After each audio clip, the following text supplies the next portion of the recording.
NOVAFRICA conference. Paul is a professor of economics at Oxford. He's the founder and director of the CSAE, the Center for the Study of African Economies. For the last 25 years, the CSAE has been consistently delivering some of the best research on development in Africa. Paul was the director of the research department at the World Bank. He's worldwide known as the writer of the Model Billion, one of the most acclaimed books on development.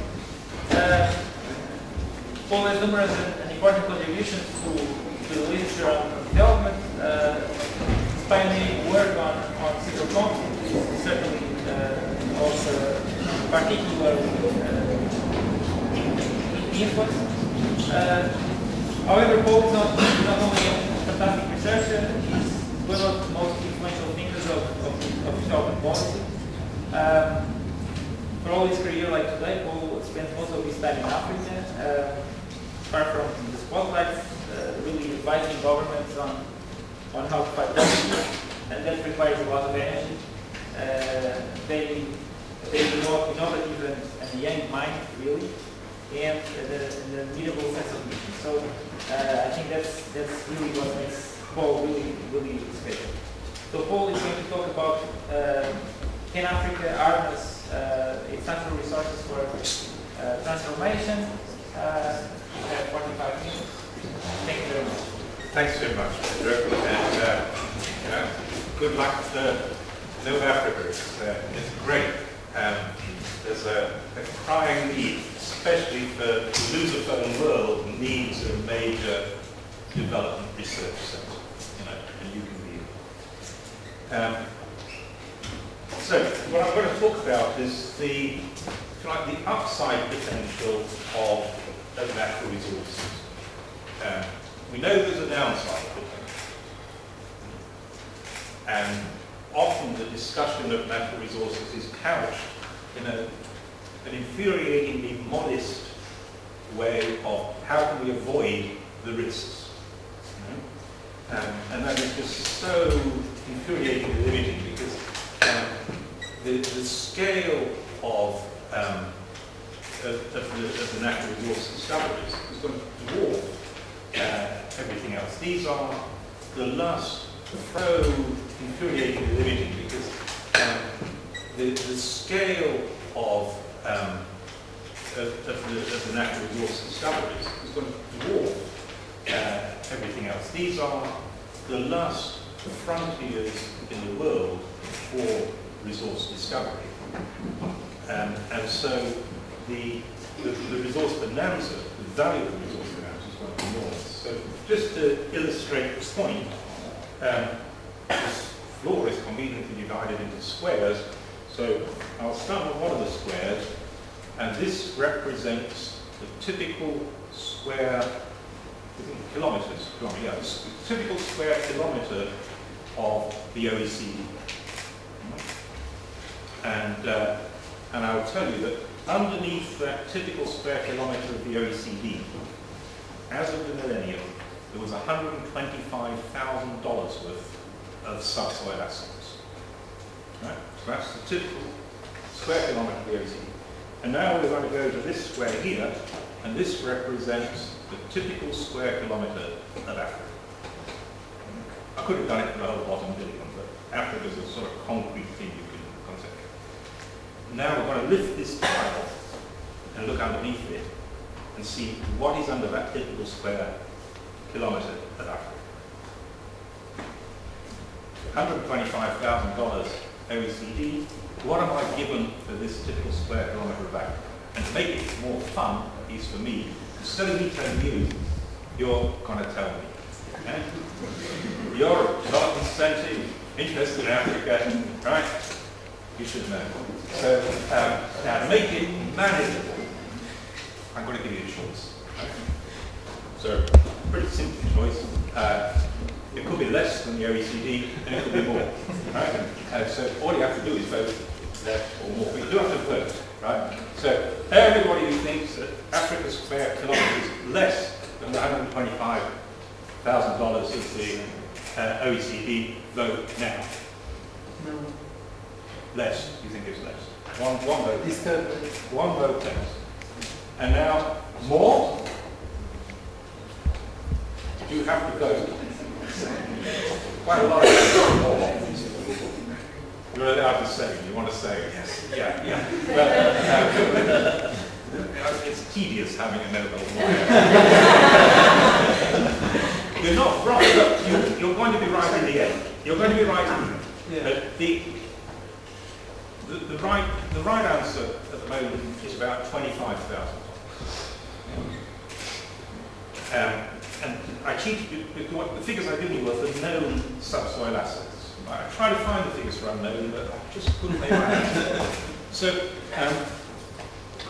and of course, what Roger's already seen is that we're dealing with huge tracts of the earth, random processes happened millions of years ago. So, with these huge territories, the average is like this. It's going to be a bit higher for Africa because the OECD's been digging the stuff out of the ground for 200 years. Now, what you've learned is that what's been discovered, $25,000, was actually there, $125,000. So Africa's discovered subsoil assets are only about a fifth of what they're going to discover, just by getting up to OECD levels. OECD is not finished discovering.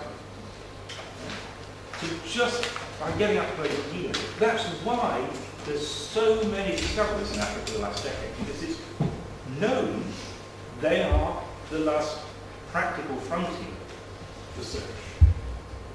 Okay? So in addition to what we've really had over the last decade has been a price war and a lot of investment in discovery. And what we're going to be seeing in the next decade is a quantity.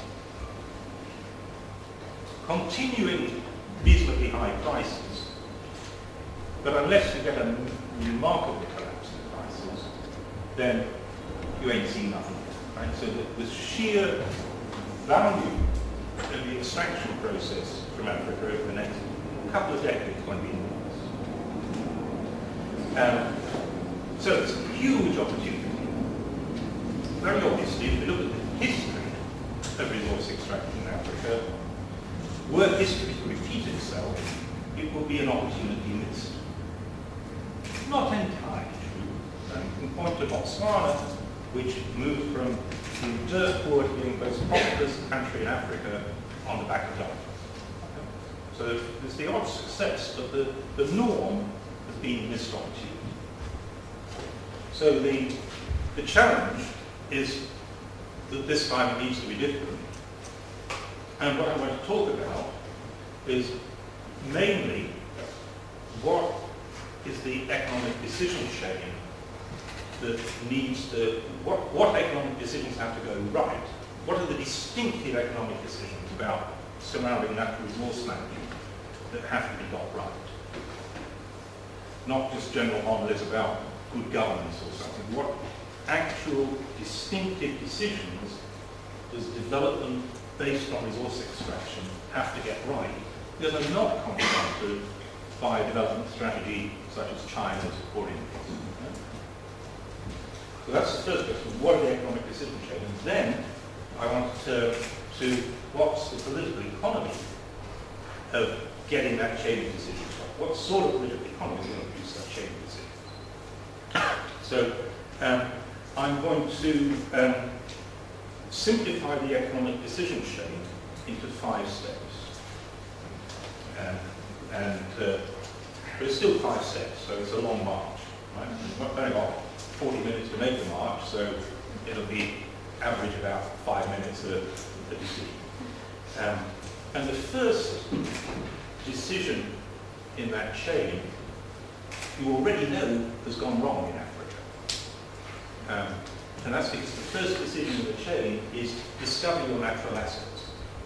And the very fact that Africa has only discovered about a fifth as much as the OECD is itself an economic phenomenon. There hasn't been that much investment in the discovery process. Now, in thinking about the economics of the discovery process, this really nests into the economics of information. And one of the things we learned over the last 30 or 40 years in the economics of information is that market processes are not that great. If we just think of what market processes produce in the way of mineral resource discoveries, they tend to produce the phenomenon of a gold rush. And a gold rush sort of has kind of two phases. The very long phase before the gold rush, and then the rush. The phase before the gold rush, what is the what's the externalities? It's a waiting game. In a way, you want somebody else to go and look first, and then once some information has been generated, you go in and piggyback, you free ride on that information. So the market incentives are to wait and free ride. And then once some sucker has wasted their, loads of suckers waste their effort all around, one hits something. And then the parasites come in. And you get too much. The most graphic gold rushes are exactly like that. The most graphic was actually the South African gold rush, which produced a fantastic amount of overinvestment in search. Amazing results. And that's how De Beers made their fortune, not by discovering anything. De Beers didn't discover anything. They just came in and bought up all these individual discoveries and realized there were scale economies in digging it out. So they were post-discovery purely reading scale economy. What's the public policy aspect of trying to avoid sort of gold rush type phenomena? And it seems to me the answer is you need some degree of public geological information. So some public investment in geological information. Try and get that information publicly. There's a further reason, which is that the search process has a huge time consistency problem. Suppose that the only geological information we know is that under one of these 10 squares there's $1 billion, but we don't know which one. And I'm going to auction one of the squares. What am I bid? Yeah? The mathematical expectation, no, he'll not bid anything, he's already sorted it out. The mathematical expectation is $100 million. But in a way you'd be a sucker to pay $100 million, because there's only two outcomes. You paid $100 million to me, I'll serve you the right, and I give you a P-nex, because actually there wasn't anything there. I don't give you your money back. And then the other state of the world is you find $1 billion. That's my country still. And what am I likely to say? I'm likely to say, you cheated. And if I don't say it, the opposition's going to say, of course, everybody knew it was there. Why did they only pay 100 million for the $1 billion? Because bribes were paid. It might be true, but it's got to be that accusation. So the pressure to tear that contract up in the war. That time consistency problem diminishes the better is public geological information, because once you shorten the odds, if the odds are 1 in 2 instead of 1 in 10, there's still a time consistency problem, but it's less severe. So that first step in the chain, I think the message is try and get some public geological information. About a year ago, I had lunch with the CEO of the biggest mining company in the world. I pushed this argument with him, thinking that he'd say, that's a terrible advice, leave geology to the people who know about it, namely us. And he didn't say that at all. What he said was, of course governments should get public geological information before they come to the likes of us. They get better deals, wouldn't they? And he should know he's on the other side of the table, isn't he? Anyway, so that's the discovery process. We know that's gone wrong, because we saw little discovery quite great. I won't spend a lot of time on it, because I think by hook or by crook, the discovery process to go better, and probably by crook. But let's turn to the second stage. Suppose we've discovered stuff, then the next step is to capture the value, to capture the rents for the society. Now, in Africa, that really means the government has to get tax relief. And that's much more important than in other countries. If you take Australia, a resource-rich OECD country, you might remember that a couple of years ago, there was a really big issue taxing natural resources in Australia. The Prime Minister lost his job as a result of it. He took on the mining companies and lost. So he wanted to tax, and the mining companies ran a campaign against that. And they won. But the reason why the mining companies won was that if the government doesn't tax in Australia, who benefits? Well, directly it's the mining companies, but who owns the mining companies? Well, largely Australians. And who works for the mining companies? Well, an awful lot of skilled Australians. So the rents accrue to Australians, even if they don't accrue to the government. So it was a carve-up between Australians in capital and skills versus the government. But in Africa, the resource extraction companies are not owned by Africans at all, and the skilled labour is pretty well entirely foreign. So it's either tax or the rents just disappear. Just a couple of principles on tax. One, which sounds so obvious, it's scarcely worth saying, make sure you control the territory. Eastern DRC, about $1 billion of gold exports a year. Revenue from that $1 billion of gold exports accruing to the Treasury of the DRC, $37,000. Why? Because they don't control the territory of Eastern DRC, so whatever tax rates they levy, they can't actually enforce. But then the next stage is to control the territory. You've still got a problem of actually designing a tax system which actually generates revenue. And the theoretical ideal, which is indeed standard IMF advice, is profits taxes. But there's a problem with profits taxes, and that is that you don't directly observe profits. Profits are a number created by the company. Those of you in the macro session heard Roberto's paper on Zambia, and I went to see the Zambian Revenue Authority, and they rather, with great integrity, they said, well, here's our problem. All the best accountants in Zambia, there aren't that many good accountants in Zambia, first of all of the best of them work for the copper companies.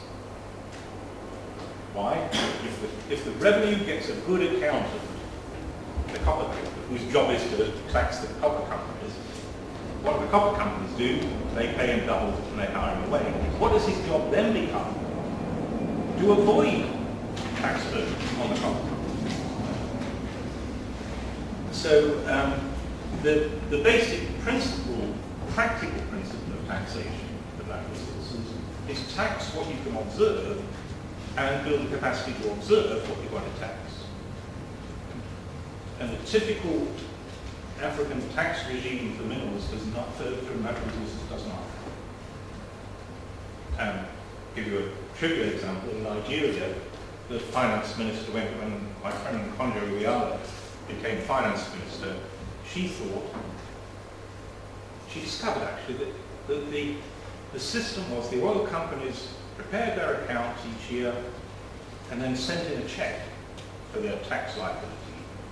And that was never checked. The government had no capacity to check whether those numbers were right or not. So she thought, okay, let's hire some international auditors. The result was a check from the oil companies for about $350 million. Because the auditors discovered that there are always grey areas, and the companies have systematically erred on one particular shade of grey.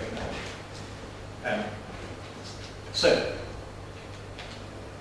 I work with a guy called Robert Conrad here, Professor at Duke, and our conclusion is that royalties, although they're not theoretically ideal, royalties are actually a great deal easier to enforce. So that's the tax. The next step in the decision sharing, so we've discovered our resources, we tax them, and what then happens is we get the Niger Delta. That is the local community logo. And indeed, as soon as you frame it with the words local community, you've lost. Because in the NGO world, local communities can do no wrong. And there's this concept of free, prior, and informed consent, which is now the sort of mantra of the NGO world. But if you actually think about what free, prior, and informed consent means, it's tantamount to giving the local community a veto. And would we actually want to do that? Does that actually make a lot of sense? And the answer is no. Natural resources are very unequally distributed, and the best we can do is to distribute them as equally as possible over the nation. The resources belong to all citizens, present and future. And so we want to try and get the rents accruing to the nation rather than to the local to the extent possible. So what should be the rights of the local? I think not the right of veto, because that just gives too much power to a few lucky people. I think the rights have to be that they have the rights to full participation in national benefits, and there has to be full compensation for any environmental damage. The environmental damage has to be minimized, and the whole process has to be credible. And building the institutions which make these things happen is very difficult. I could just give you two examples. One is oil spills. Oil spills in the Gulf of Mexico and the Gulf of Guinea. The first thing that happened with the oil spill in the Gulf of Mexico was that BP announced it was going to spend $500 million on independent studies of the damage. Who had lost what? And why did BP need $500 million? Not on compensation, just on independent studies to estimate who lost what. Why did they do that? Because given the American legal system, BP very rapidly worked out the best they could possibly hope for was full compensation for true costs. The American legal system was likely to take them to the cleaners with massively exaggerated costs. So investing in the was a very bad investment. Go to the Gulf of Guinea, oil spills galore. Are there $500 million investments in truth?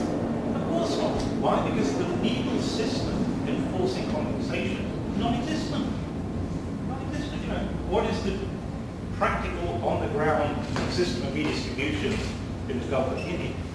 It's localized violence. And so building a system which actually works, credibly provides compensation, gives companies the incentive to generate the information that reveals the truth. So it's building those little differences. And then a final little tale, which is a Pedro story, actually. Sao Tome and Principe. I don't have to tell you it's two little islands. All the people live on Sao Tome, and they were lucky and they found oil. Yeah? And guess where the oil was? The people were in Sao Tome, and the oil was Principe. That's right. Yeah? Nigeria, yes. Was it the So guess what the three lucky people living in Quincy said? Yeah, so there's no limit to, so you can take a very small group of people and make them immensely lucky, and you can still get claims for it. There's no limit to localised read once you go down that route of granting a local ownership rights. Anyway, so we've discovered our assets, we've got a sensible tax system, we control the territory, we've dealt decently with the locals, and now we come to two big economic processes. And the first one is the balance between consumption and savings. And the savings decision out of natural resources is complicated because there are two distinct things going on. I'm using savings in the economic sense of deferred consumption. We're not saying anything yet about what assets, we're just saying it's not consumption. But there are two different things going on, two different reasons for saving, both valid. One is that you've got a commodity price cycle. Calling it a cycle is glorious. You've got volatility, unpredictable volatility. And so you've got somehow to smooth that, because you don't want expenditure going up and down like a year. So you've got a smoothing operation. But you've also got long-term depletion. One reason why these resources haven't been discovered is that often they're not very big fields. So the typical oil field that is being discovered now is maybe 30-year oil fields. And so depletion matters. These are not long-lasting assets. You've got a horizon of about one generation. And so you need a strategy for offsetting the depletion of natural assets with the accumulation of other assets. Now, there's been surprisingly little policy attention to depletion. Even if you just stay within a permanent income framework, the savings rule that comes out from, say, a 30-year field is that the savings rate out of revenues should rise over time. Might start, say, at 30% of revenues, and the last barrel you take out of the ground, you've got to save 100%. Because if you've done it right, by the time you take the last barrel out, you've accumulated some other assets which are themselves generating a permanent income, which is virtually equal to consumption. Yeah. So the most elementary savings rule that comes out of this, and there's lots of other reasons as well, but they're pretty well all point to the idea of a rising savings rate over time. And that isn't from the policy literature at all. There's not a single country that does it. Which is a great shame, because it's actually a savings rule which is politically quite feasible. For once, the economics is telling you, God, make me good, but not yet. And that is exactly what politicians want to hear. They want to build a set of rules which tells their successors to save more than they have. And for once, that's exactly the right thing. I believe it's important to have two different institutions which deal with those savings problems, the temporary smoothing and the long-term asset accumulation. And the reason for different institutions is that the smoothing operation needs to be a two-way door. The money needs to flow in to the fund when your prices are high and flow out of the fund into consumption when your prices are low. So it has to be a two-way door. Whereas the long-term asset accumulation, it's a vital matter that it only be a one-way door. If it isn't a one-way door, it doesn't get ready. It's got to go from revenues into assets that cannot then be pulled back into consumption. So personally, I favour two different institutions. So that's the fourth decision problem, is getting the balance right between savings and consumption. And there's some sign of that happening. I'll come to it when we come to political economy. And the final layer is, how do you manage, so you've got an increase in consumption, you've got an increase in saving. And both of these are problematic in terms of actually getting value for money. So the increase in savings, as Roberto was saying for the case of Zambia, what should you be doing with those savings? Well, the role model is Norway. There's 50 developing countries ask Norway for advice, because they're all, the idea of a sovereign wealth fund has a lot of glamour. But if you think about it, it's a really dumb thing for a very poor country to do. It's actually a council of despair to say, tomorrow I'm flying off to Liberia because they've just discovered a well and the Liberian government wants some advice. What do they do? And should Liberia be acquiring financial assets, financial claims on assets in the rest of the world? Should it build a little sovereign wealth? Crazy, really, to think about it. Liberia's had next to no investment for half a century. It desperately needs assets within the country. And here's its chance to finance that. And so the asset accumulation needs to be domestic. But one of the reasons why it hasn't had any investment in 50 years, and indeed one of the corroborators of not having any investment in 50 years, is you don't know how to do it. There isn't the capacity in the country for a high quality investment on any scale. You're going to have to scale up investment a lot. And if you just scale up investment but don't build capacity to invest, you crash the rate of return. It's already not very high, but if you have the investment booms without building capacity, then you crash the return. This is the story of Nigeria during the big oil boom of the 70s and early 80s. You crash the rate of return on this. So the idea there is that you invest in building the capacity for investing. That's what I call investing in investing. And I'll just say a couple of words on what that means in practice. There are three components to investing in investing. There's a public sector strategy, private sector, and something that's common with it. So, public sector is going to be doing some, but not all of these. Public and private capital are complements, so you want both. The public sector does the roads, the private sector does the trucks. Roads without trucks, no bloody use. Trucks without roads, no bloody use. Right? So you need both. Public sector's job is to do the roads and to do them well. And the capacity to do public investment well can be conceptualized in 4 different steps. You've got to design projects well, you've got to select them, you've got to implement them, and you've got to evaluate. And the IMF has just built a new index called the Public Investment Management Index, which benchmarks that for about 90 countries. You can just Google IMF Public Investment Management Index, and there it is.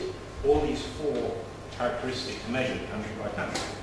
Benchmarking is the first step in actually improving the process. There's a lot of variation within Africa, so it's actually very useful to have done.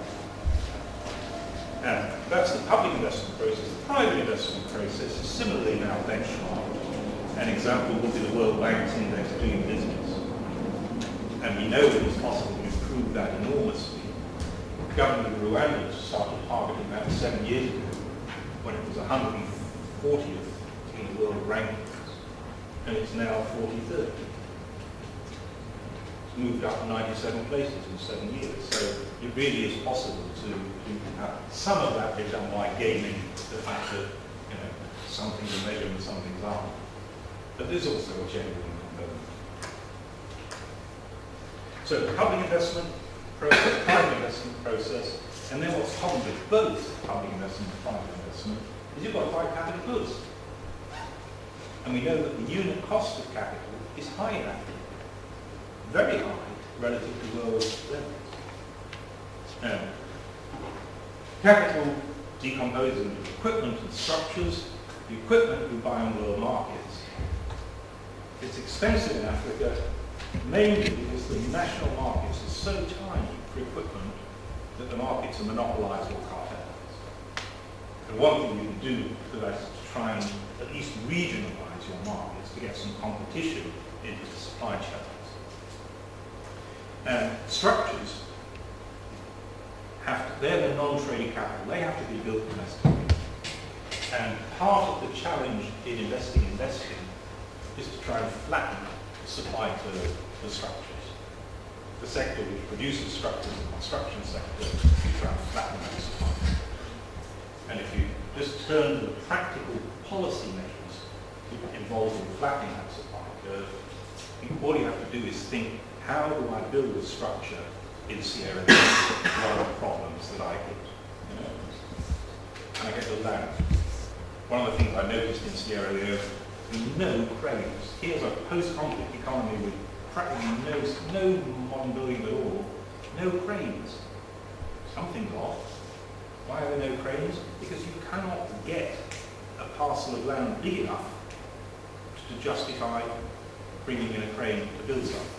Because the urban land markets are so badly messed up. So you start with laws, and you work all the way along the system. The richest man in Africa, one thing you need to construct is cement. The richest man in Africa, Dangote, is a cement baron. So, and that tells you something about the price of cement in Africa relative to the world price. Like 3. So that's the public investment. Sorry, that's the investing agenda. As Roger knows, I've also got views on how you raise the quality of public spending on consumption, and it's very much closer to sort of Roger's own interests. And why there's a particular problem here related to natural resources is that because your revenues are not coming from taxation, you've got start from a position where you've got less citizen pressure for delivery of services. And so you've got to build systems which counter that base of much lower citizen pressure for decent public service. You're not provoking people by raising revenues. So you've got to build alternatives to that. And I'm happy to talk about that in question, but since I've not got much time, I want now to turn. But I just make one little summary point and then turn to the foundation. The summary policy point is that the policymaker in these countries, this is one of the things I want to tell you in Liberia, is the policymaker has got to have 3 clocks on the dashboard. One clock is the slow tick of depletion, resource depletion. You found an oil field, it's only going to last 20 years. Each year for 20 years, you're going to have to use revenues to accumulate other assets. And if you don't attend to that slow ticking clock at the end of 20 years, the party's over. That's the Cameroon now. The second clock ticks somewhat faster, and that is the investing in investing clock. You should be building the capacity to invest well. And how long will that take? Well, hopefully not 20 years. Until you've built the capacity to invest well, you shouldn't be trying to do a lot of investment. I think that came out actually very nicely from the Lehrer's model. That if you thrust a lot of investment into a system that hasn't got the capacity to spend it, you just crash it. and you snap up the prices. You get a construction boom. And so you need to hold off whilst you're building the capacity units. Holding off means temporarily saving the money abroad. And so that's a composition of your assets. You save abroad until you've built the capacity to invest domestically, and then you bring that back. So that's the second clock, which is ticking, hopefully, rather faster than the depletion, and indeed can start ticking before the depletion. One of the things I'll be suggesting to Iberians is it'll be some years before the revenue from oil starts to flow. But the clock of building, of investing can start ticking now, so that when the revenues start to flow, you can actually then start investing. And the third clock has the erratic tick of commodity pricing. You're trying to ride a tiger. And so all three of those clocks need to be on the policy dashboard of the Ministry of Finance. And that's difficult. That's difficult. I mean, the OECD countries are nowadays in no position to sit smugly about how well you manage these policy clocks. And these are more complicated policy clocks than facing the OECD. So let's turn finally to what are the political foundations of getting this chain of decisions right. It's obviously a difficult chain, which is why the default option is go wrong. Plunder. Been there, done that.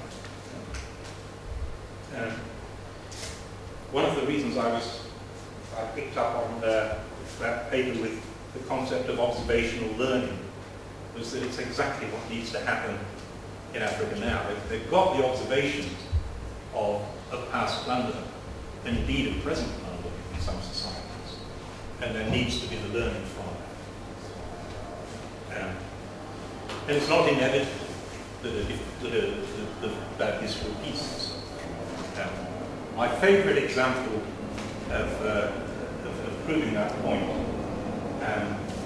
is the following question. What is the best run economy in Europe today? And you're not allowed to be patriotic, nor to be nice about Britain. So what is the best run economy, major economy in Europe today? You don't have to think very hard. Germany, okay? Now the hard question. Why? Not the technical, right? The political. Why, politically, is Germany the best run economy in Europe today? Very simple political answer. Because it used to be the worst. Alone in Europe, Germany was the one that went into hyperinflation. And boy, did they learn from that. And that's what has to happen. So let's think what the Germans did. They came out of that with a searing sense of never again. Go around Africa now, there's that same searing sense, never again, to plunder. Of course, Africa's problems are not avoid inflation, avoid hyperinflation, they're avoiding abundance. And the technical economic solution is quite different. I've just been through them. They're nothing to do with inflation. But what were the political foundations of Germany living down its past instead of repeating it? And I'm going to suggest it's a trio, it's a tripod. The political supports for getting that chain of decisions right are a tripod. And the first leg of the tripod is get some rules, some economic rules in place. Why do you need economic rules? Because you're taking the same decisions over, say, a 25-year period. Take, for example, that decision about savings out of natural resource revenues. You're going to be doing that year after year for 25 years. One of my friends became finance minister in an oil economy. She found the savings rate was negative. So she slammed the savings rate up. And I was brought in as a reformer. I said, look, there's one problem here, which is that it's good for you to save, but do you ever worry that this might not be a transfer to a more prosperous future, but a transfer from a good finance minister to a profligate finance minister in 2 or 3 years' time? And that's exactly what happened. And she now says, I wish I'd have been better off spending that money than saving it. So it says savings decision now only makes sense if you've got a rule in place which says future finance ministers have got to save as well. So you need some rules. Do you know, rules are not enough. It's hard for Europeans to believe that, but let me give an example of something called the euro. I'm sorry, I really can't this bit. The euro is made of 2 fiscal rules. And there is, Roger probably the only person here who doesn't know this bit, right? There are 2 fiscal rules, and there are 17 countries in the Eurozone, and they've had 11 years. Right? How many countries have kept those 2 fiscal rules for 11 years?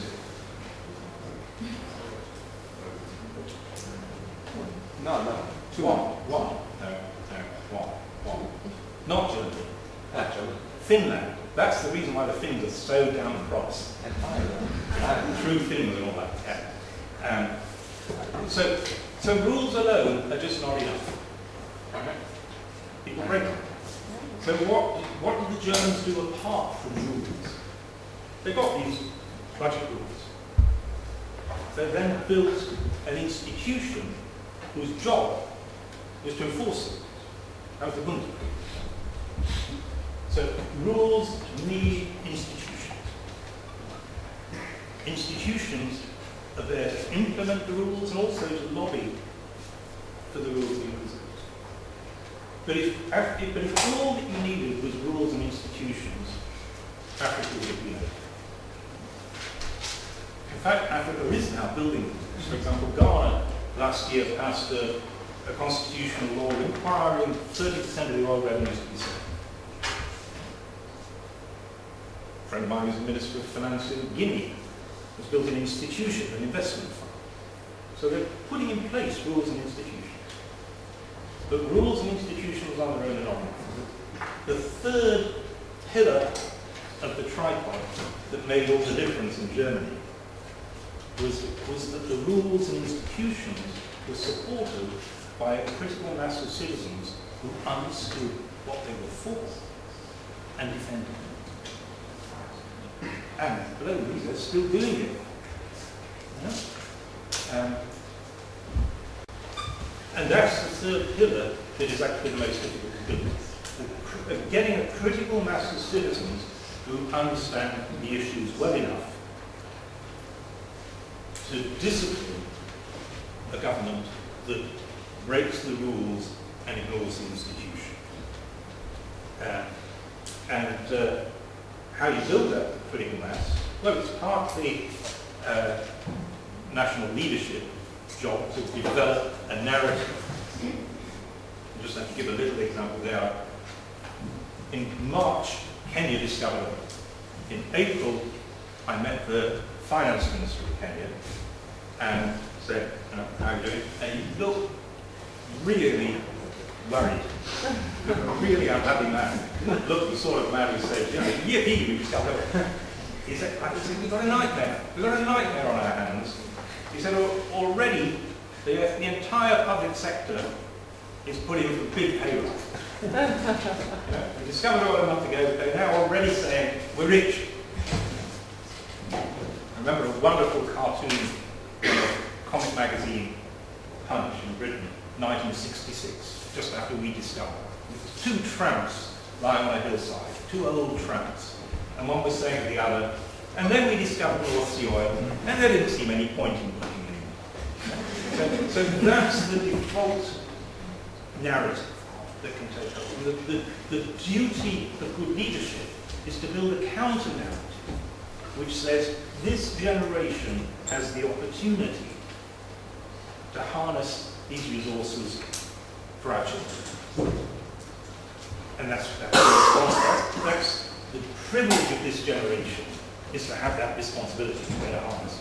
But a leader has to go out and build that counter-narrative. You know, in Kenya at the moment, that counter-narrative is not being built. And so you get the default option of, we're all rich, let's put pay. So there's a national leadership responsibility, there's an international responsibility. And that's where things like international rules, international charters come in, where you make it a lot easier for the national, for the local, to understand the issues. You can just lower the costs of getting a functional narrative to hold. So that's the waterfront, and a huge opportunity, the biggest opportunity that Africa's ever had. By hook or by crook, those resources will come out of the ground in the next decade or two. And once they're gone, that's the opportunity for us. And so the next decade or two will be decisive, either in transforming Africa out of poverty, or in being the biggest missed opportunity of Africa. I've gone through the economic decision chain. It's not rocket science, but it's not trivial. You know, there are different, if you think who's responsible for these decisions, it's not just get a wise president. You know? The discovery process is the responsibility of the Ministry of Mines. The tax regime is the responsibility of the tax side of the Ministry of Finance. The policing savings institutions might well be best nested in the central bank. Building the capacity to invest has nothing to do with central banks. Ministries of Public Works and that sort of thing, Ministry of Planning, getting the financial sector going that can handle the private investments. So it's a very dispersed set of actors that have got to understand their role. And acting well in one sphere only makes sense if you've got some belief that actions will be good in the other spheres. So that's the challenge: build the rules, the institutions, and the critical mass that stops the history repeating itself. Be Germany and not Nigeria. So thanks very much.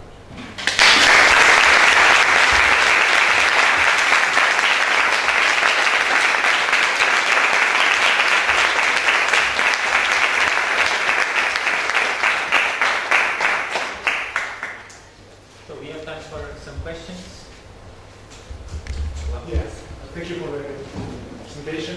You told us a story on how African country will make most of their resources in 5 steps from discovery to how to spend this investment. And you know that in this, now there's a lot of pressure for economic transformation in Africa. A lot of countries have this Vision 2000 something plans. Zambia, Kenya, Ethiopia, Nigeria. In all those plans, there's something that always appears: local content, law, and value addition policy. And that's something, you didn't mention, so I do something, but this is also a place where there's a lot of ways to get it wrong, and only if you get it right. And there's a lot of pressure to get a lot of resources. And petition are too high. So I think there are problems there, and we'd like to know what you make of that. Yeah. Maybe let's select 2 other questions. Okay. Yeah. Is your plan Dutch disease proof? Another one? Yeah. So, first point is, the tendency is for governments badly to misunderstand what the priorities are. For example, 3 African governments in the last 4 or 5 months have put to me the same issue. They've all discovered resources, and the Ministry of Finance has always said to me the same issue, which is, should we be requiring the resource extraction company, the oil company, the mine or whatever, should we be requiring them to buy their food for their workers from local companies? All three of them came up with that issue. And what I tried to explain, on the scale of does this matter, it's just trivial.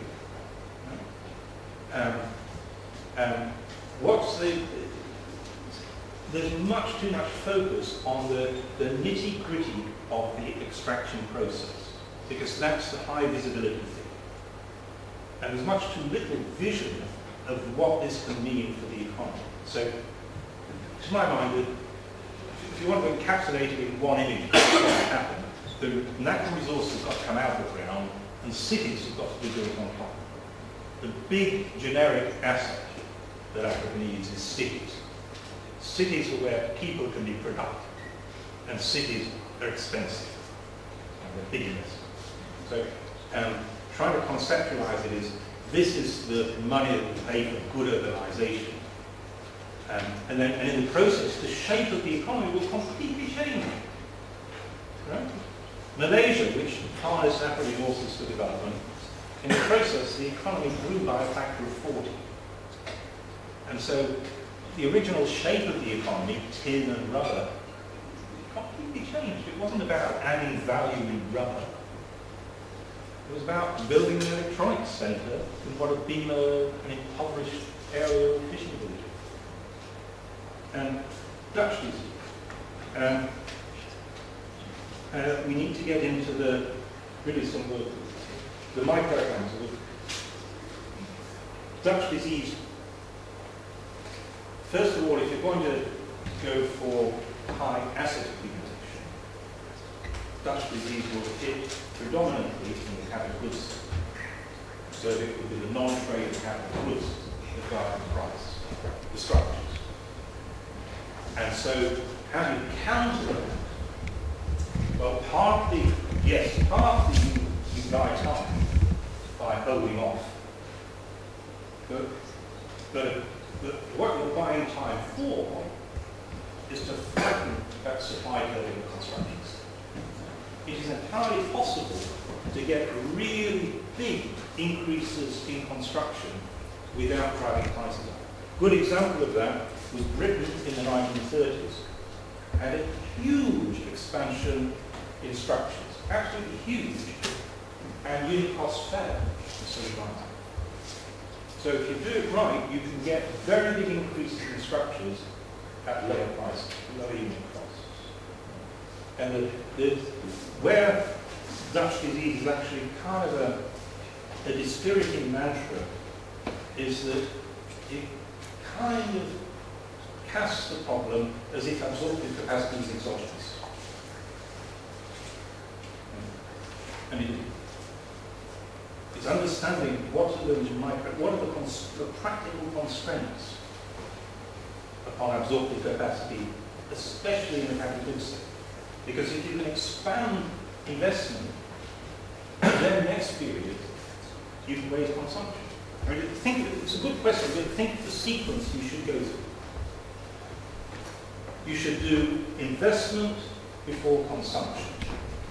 Because if you increase investment, then you can increase non-tradable consumption without getting price increase. So before you do the investment, you need to do the investment. And so it's a 1, 2, 3 sequence. First, invest in investing. Then, once you've got the capacity to invest, you do the investing.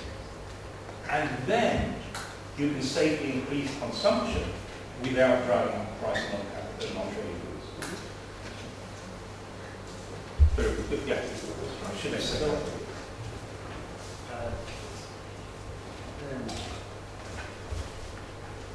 In this process, it depends from your point of view.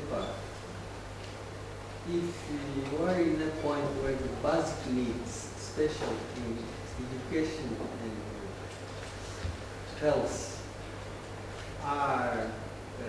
is a very long debate, so you can get in a vicious circle. Because if you don't address these basic needs, you just tell me that if you are not able to first invest, and then provide consumption. How do you... Let me put a counter to that. Let me put a counter to that. I mean, obviously what you say is not foolish, but here's the problem. You said it yourself, there's very long lags. You know, primary education today doesn't deliver output for what? 15, 20 years. So if that's the capital, if that's the investing in investing, and I should say, we would also be worried about the quality of education, because the evidence over the last decade is that big expansions in the quantity of primary education in Africa have crashed quality. So we certainly must be wary of big expansions in basic education health quantities, because the evidence is that these big expansions can come to the cost of quality. But even if that's our strategy, the lags are disturbingly long. So in order to get around the Dutch disease problem, we need investments that pay off quickly. And so we need to do the investing in the sort of investments that pay off quickly.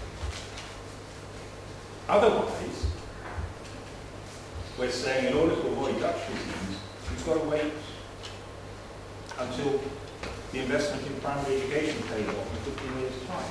And that's a very tall order to say, park this money abroad for 15, 20 years. That's not going to happen. Okay, so we'll finish with 3 questions. Let's just go at one. Roberto had another one, and Tim Tillman was the first. So we'll have the last one.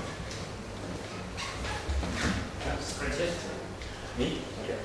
I was thinking about what you said. The finance minister asking you to go locally in the food, the effective environment, but maybe then there should be the housing for the foreign worker and the worker locally.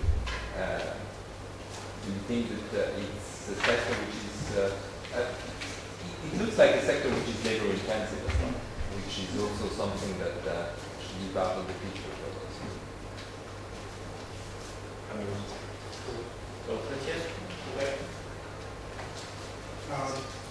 when I was flying in the Emirates, I had this scene flight reading, which has got an amazing story. Because it's about one man who changed the games of football in the world. And this is an Italian guy who changed from one person marking, so instead of a defender marking an individual, a defender marks a zone midfield. So he doesn't worry about the individual, and he worries about the zone. And we might not realize it, but this is what is happening today in football. Today, winning teams are no longer marking individuals, they are marking zones.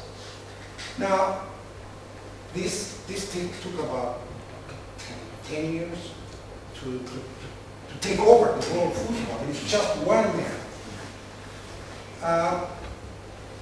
My understanding is that the reason why he won the war, one man won the war, it's because he was beating them. Now, when we look at Africa and we say, one possibility would be to hold on until you build the capacity to invest. There is a coordination problem. It's a competition. The Chinese come with, first of all, that guy who holds on, he might win the game, but he wins against himself.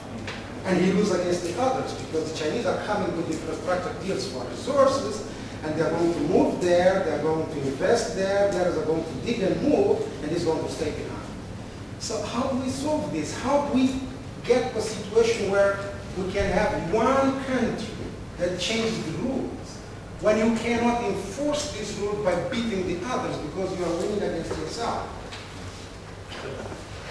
You told us a plausible story of what Africa needs to do to increase its growth. It does sound a little bit like perhaps we as development researchers are not really needed so much anymore if it's relatively clear what needs to be done. So what's your advice to North Africa on where they should do their research in the future? Implementation.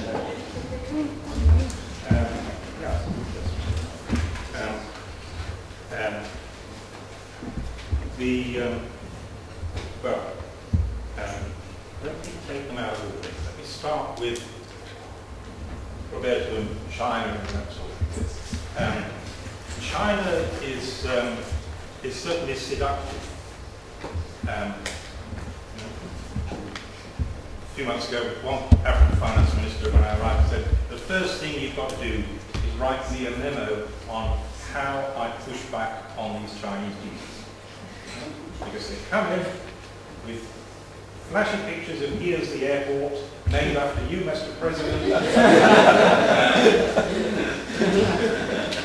We just want the rights to dig here, you know, and so I need some, so the Chinese not going to go away, I need some system of credibly pushing that. The international community can do a lot there because at the moment, the alternative to the Chinese are quick. And all the alternatives to the Chinese are incredibly slow. Now, I mean, one thing we can try and do, pretty radical, but that I suggested, is that we can try to play the Chinese game. And one of the big problems with the Chinese approach is that they're the only people doing it. And so there's no way of knowing that the deals are completely opaque. Now there are two ways you can get information on those deals. One is to, which is the IMF preference, you decompose them. You know, you separate out, you just break up all the contracts. So it's an interlinked contract. Here's the airport, there's the resources, here's the company that built it, here's the bank that finances it. And the IMF preference is, no, you split all those things up. You tender for the airport, you tender for this, you tender for that. But the other approach is to say, okay, if you really want a package, and a package isn't always completely done, because it does get around the time consistency problem of you've got some asset, you want to convert it into another asset, and the package guarantees a conversion. Yeah? So there's some sense in having interlinked contracts. But there's no sense in having only one provider for interlinked contracts. And so the alternative to saying decompose, which incidentally the Chinese never want to do, the alternative is get other people putting consortia together. You know, why not? If you've got consortia, they could themselves be long-lasting. You know, the French would always come with Total and Alliance Française Développement, and this is the French construction company, you know. And the Germans could do the same as well. Then you'd at least test whether the Chinese deals stand up to consortium competition. So that's, I think, a realistic pushback. Why I've left the other two to the end is I want to take together, but I don't think the research agenda is over by any means in this area. I think it's just beginning. And I'll give you one example which you hit on, which is housing. And Pedro will testify to this. I gave Pedro a choice. I said I want to do, there's two things I feel passionate about. One is natural resources, and the other is investment in housing. Which talk do you want? So he chose to invite me back the next time you can have housing. Housing is a huge opportunity, which in Africa has gone very well. In Britain, which is not atypical, the total stock of tangible assets in Britain is £7 trillion. Of that 7 trillion, 4 trillion is housing. So if you mess up housing, housing is not the tail on the dog, it's the dog. If the housing investment process goes wrong, you've done something disastrous. Now you look at housing in Africa, And let's compare it with, let's stay with Britain, where we could do anywhere in the 19th century.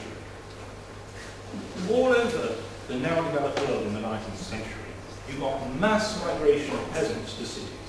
London grew from 1 million in 1800 to 6 million in 1900. A rate of urbanisation commensurate with current Africa. Yeah? And the level of per capita income in Britain in the 1840s was commensurate with a lot of Africans. So it's similar, but the housing process in Britain stayed entirely formal. You did not get the development of informal sectors. And so you've got a process of formal finance, a formal planning process. Now, in some states, sanitary standards are too low. But basically, you've got a huge amount of investment in bricks and mortar, which produced high density because it produced multi-story buildings, multi-story residents. Typically, with the ground floor being business and the higher rise being residence. And density is an economist's friend.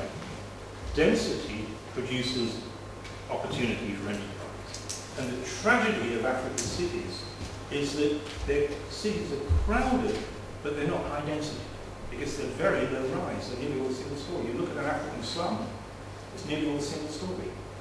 And so you're not getting the economic gains from density, because you're not getting the investment in high enough rise. So there's an enormous amount of research to be done on what's gone wrong and what would make, what would, I'm just launching a research program on that, and NOVAFRICA is very welcome to be part of it. So that's just one example. I think the whole investing agenda is terra incognita, frankly. The discovery process, I've sketched it. But the practical problems of how do you run auctions, how do you sequence auctions? Okay? There's a lot of auction theories really developed, but what we now think we know is that you want to sequence auctions. You wouldn't want to auction off all your plots at once. You want to use the sequence to generate information. You would want to pre-screen. You'd want something around 5 bidders. You can have too many bidders and too few. There are tons of issues. We do not understand why auctions are common in oil and vanishingly rare in mining. Fundamentally important traffic. We just don't understand it. Yeah. We've got a few ideas, but that is the practical reality on the ground. Maybe Roger understands it. But if we, it'd be great if Roger agrees to paper on that, or if anybody agrees to paper on that, splendid. So the research agenda here is really